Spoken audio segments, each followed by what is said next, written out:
go from here? You don't sound sincere. The Crow. It's probably one of the best comic books I've ever read.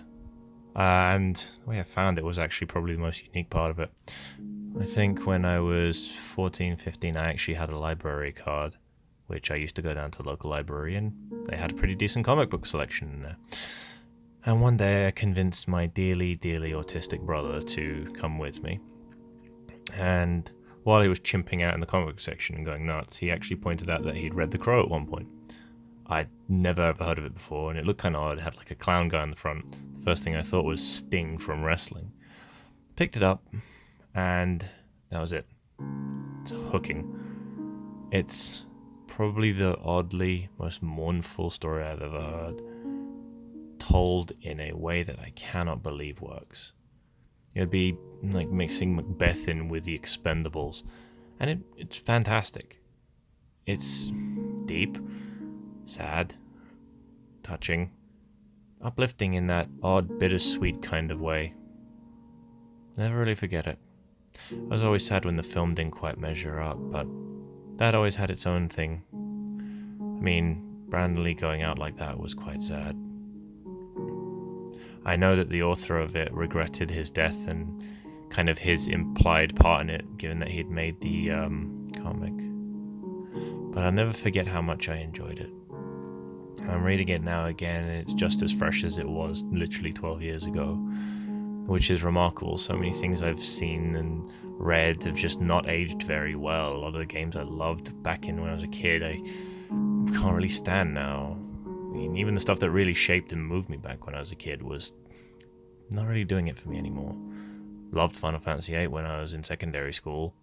Think it's just edgelord, angsty teenage emo shit. But I guess that's it. We grow, we change. Some things don't, though. Some things persevere. I think it's because the author was genuinely heartbroken about what had happened. If I remember correctly, a beloved one of his had died in a car accident and kind of spurred him to make this thing. And you can tell. The sadness resonates in there.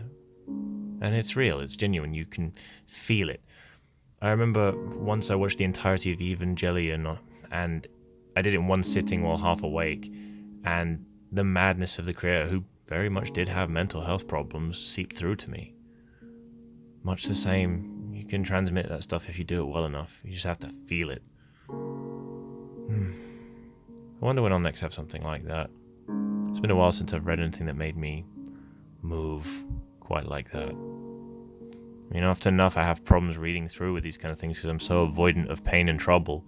I'm more often happy to deal with it in my own real life than to see it happen to a person I like in a book. Maybe because I can't deal with it, maybe because I can't be there, maybe because I see the plot coming and they can't. They're caught there. Helps like a deer in the headlights. They don't even know it's going to happen yet. Anyway, it was a damn good comic.